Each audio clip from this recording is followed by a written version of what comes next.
Hello friends, welcome to Bloglamukhi. আজকে থেকে শুরু হচ্ছে কিম্ভূত,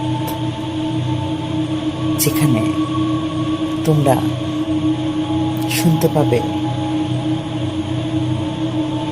ঘটে যাওয়া সত্যি সত্যি সত্যি একেবারে সত্যি ভৌতিক ঘটনা, the real horror experience. So, let's begin. আজকের ঘটনা কোহেলি।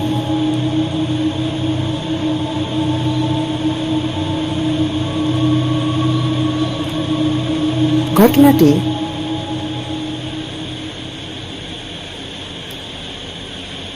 30-এর দশকের গ্রাম বাংলার একটি গ্রাম বোড়ালের, যেখানে একটি মেয়ে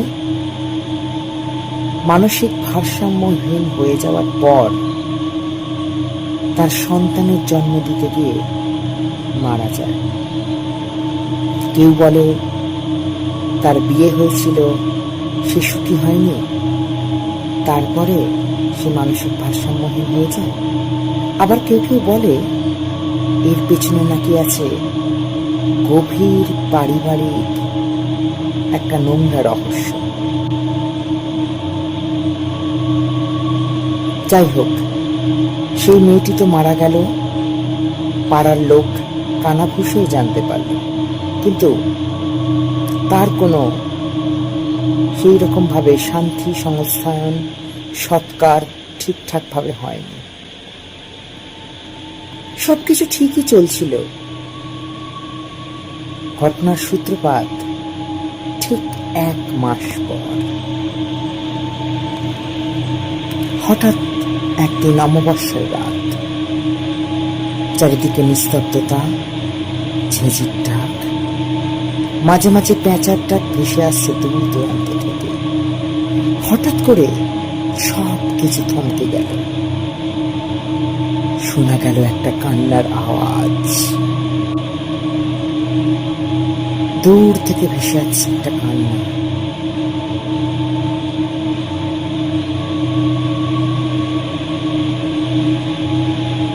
ধীরে ধীরে কান্নার আওয়াজটা এগিয়ে আসতে থাকলো। এগিয়ে এসে প্রত্যেকের বাড়ির পাশ দিয়ে চলে গেল সেই বিভৎস, হাড় কাঁপিয়ে ওঠা কান্না। সে এমনই কান্না যা এক ঝটকায় মানুষকে নিস্তব্ধ করে দিল। এক ঝটকায় মানুষের হাত পা সব অবশ করে দিল। এক ঝটকায় মানুষের সারা শরীর কেঁপে জ্বর চলে এলো।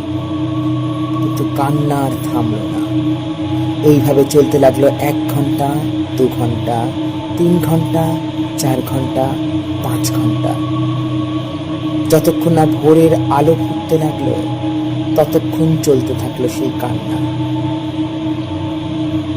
এইভাবেই সেই হাড়হীন করা ঘটনার সূত্রপাত। এরপর রোজ রাতেই সেই কান্না শোনা যেত। দূর থেকে কান্না ভেসে আসছে। তারপরে প্রত্যেকের বাড়ির পাশ দিয়ে, তাদের ছাদে, তাদের ঘরের কোণে, তাদের আনাচে কানাচে, ছাঁচতলায় সেই কান্না শোনা যাচ্ছে।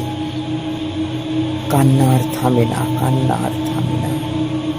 এইভাবে চলতে লাগলো দিনের পর দিন, বছরের পর বছর। কিন্তু সেখানে সেই ঘটনার কোনো পরিসমাপ্তি ঘটল না।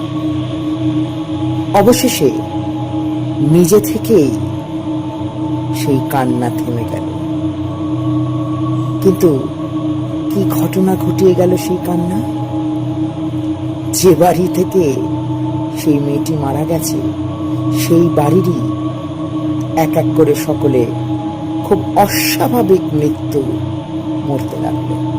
কেউ গলায় দড়ি দিল, কেউ আগুনে পুড়ে মরল, কেউ রেলে কাটা পড়ল। এই করে করে পুরো নির্বংশ হলো সেই অভিশপ্ত বংশ। তারপর থেকেই সেই কান্নারও শেষ, সেই কান্নাও ধীরে ধীরে ক্ষীণ হলো, রয়ে গেল শুধুমাত্র এক ভৌতিক ইতিহাস।